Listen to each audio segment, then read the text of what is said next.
आज हम बनाएंगे बीफ कौरमा, वो भी देगी स्टाइल में और फुल ग्रेवी के साथ। तो चलें जी, मज़ेदार सी रेसिपी को आज स्टार्ट करते हैं। बिस्मिल्लाहिर्रहमानिर्रहीम। सबसे पहले ना मैंने गोश्त को अच्छे तरीके से धो के रख लिया है ताकि उसका एक्स्ट्रा पानी जो है वो निकल जाए। इसके बाद कढ़ाई में ले लेंगे 1 कप ऑयल। जब गर्म हो जाए इसमें 1 दालचीनी का टुकड़ा, 2 बड़ी इलायची, 3 से 4 लौंग, 1 चम्मच जो है इसमें ज़ीरे का और 2 जो है वो तेज़पात जिसको बोलते हैं, और 1 टीस्पून जो है वो काली मिर्च साबुत वाली वो ऐड कर देंगे। अब हम इन खड़े मसालों को ना तकरीबन 30 से 40 सेकंड तक सौते करेंगे। उसके बाद जो हमने गोश्त को धो के रखा था तो इसको इसमें ऐड कर देंगे। अब हम इसको करेंगे फ्राई। तो फ्राई हम तब तक करेंगे जब तक कि इसका कलर जो है ना वो चेंज नहीं हो जाता। इस तरीके से क्या होता है कि ये जो हमने खड़े मसाले इसमें ऐड किए हैं ना, जिसमें दालचीनी है, बड़ी इलायची है, इससे इसकी जो स्मेल होती है ना एक, वो दूर हो जाती है। बिल्कुल भी स्मेल इसमें नहीं आती। कुछ लोग इसको खाते नहीं है कि इसमें से स्मेल आती है। तो इस तरीके से ना इसमें से बीफ में से ना सारी स्मेल जो है वो गायब हो जाती है।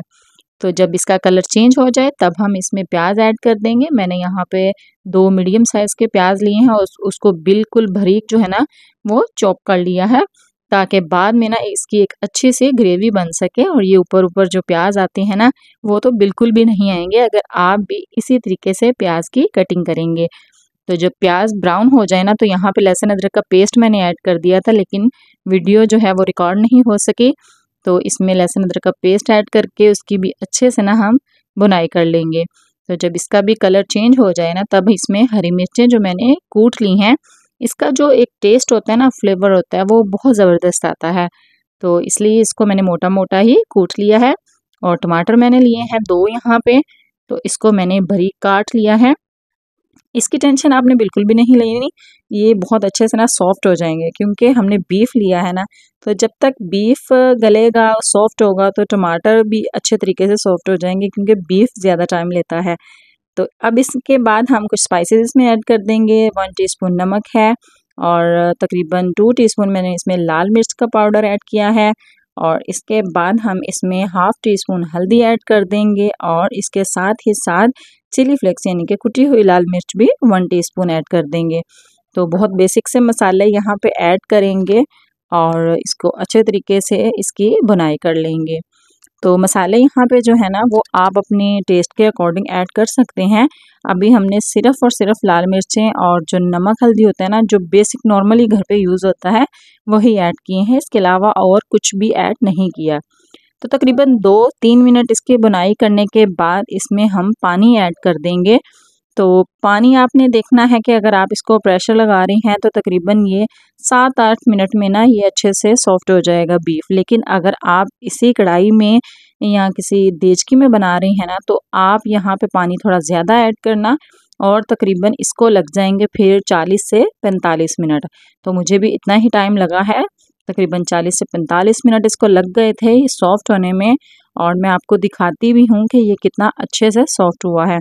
तो आप इसके दौरान जो है ना वो 1-2 बार चम्मच को हिलाते रहें और आँच को ना बिल्कुल लो कर दें ताकि अच्छे से ना ये सॉफ्ट हो जाए। तो जितनी आप दम वाली आँच पे रखेंगे, अगर आप बार-बार इसको ढक्कन को उठा के देखते रहेंगे ना, तो फिर इस तरीके से जो भाप अंदर बन रहा होता है ना वो निकल जाता है और चीज़ हमारी कुछ भी हो वो इतनी जल्दी सॉफ्ट नहीं होती। तो आपने इसको क्या करना है, 1-2 बार ही बस चम्मच हिलाना है और देखें कि बीफ कितना अच्छे से टेंडर हो चुका है। तो अब हम इसकी अच्छे से बुनाई कर लेते हैं और आप देखें कि इसके जो टमाटर मैंने ऐड किए थे ना वो भी अच्छे से सॉफ्ट हो गए हैं, गल गए हैं, बिल्कुल इसके बीफ के साथ ना घुल-मिल से गए हैं। तो अब हम इसमें दही ऐड कर देंगे। तकरीबन मैंने यहाँ पे 4 से 5 चम्मच जो है वो दही लिया है, इसको अच्छे से पहले फेंट लिया था। तो इसके बाद इसमें ऐड कर देंगे। तो ऐड करने के बाद दही जो है वो भी अपना पानी छोड़ती है, तो इसलिए इसकी आँच तेज़ करेंगे और अच्छे से ना बुनाई कर लेंगे। तो यहाँ पे 4 से 5 इसमें हरी मिर्चें ऐड कर दूँगी। इसके बाद ना हम ग्रेवी के लिए ना पानी इसमें ऐड करेंगे, और पानी आप अपने हिसाब से ऐड कर लेना कि आपको कितनी ग्रेवी चाहिए, या आप अपने फैमिली मेम्बर्स के हिसाब से। तो मैं यहाँ पे ना तकरीबन 1 से डेढ़ गिलास जो है इसमें पानी ऐड करूँगी।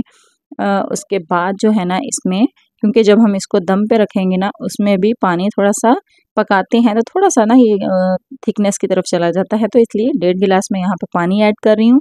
और तकरीबन यहाँ पे ना 5 मिनट इसको मैं बिल्कुल दम वाली फ्लेम पे रख दूँगी। और इसके बाद देखिए माशाल्लाह से बहुत ज़बरदस्त हमारा कोरमा बनकर रेडी हुआ है। और अब इसमें ना खुशबू के लिए थोड़ा सा ऐड कर देते हैं खुश्क धनिया पाउडर, जो मैंने ऐड किया है हाफ़ टी स्पून। और साथ ही साथ में ना इसमें थोड़ा-सा ज़ीरा पाउडर भी ऐड कर दूँगी। और इसके बाद हम ना इसमें हरा धनिया जो है वो ऐड कर देंगे। हरा धनिया ऐड करने से जो लुक आ जाती है ना एक चीज़ में, बहुत ज़बरदस्त लगती है। तो हमारा मज़ेदार सा जो बीफ कोरमा है ना वो बनकर बिल्कुल रेडी हो गया है। तो दोस्तों, अगर आपको वीडियो अच्छी लगी हो तो मेरे चैनल को सब्सक्राइब लाज़मी कर देना। और साथ ही साथ ना बेल आइकन के बटन को भी प्रेस कर लिया करें, ताकि मेरी हर रोज़ जो आने वाली वीडियोज़ है ना वो आप तक पहुँच सकें। तो वीडियो अच्छी लगी हो तो लाइक ज़रूर करना और एक प्यारा सा कमेंट भी लाज़मी कर देना। तो लें जनाब, हमारा जो बीफ कोरमा है ना वो बनकर बिल्कुल रेडी हो गया है। तो आप भी इसको बनाएँ, ज़रूर ट्राई करना। मिलते हैं अपनी नेक्स्ट वीडियो में। अल्लाह हाफ़िज़।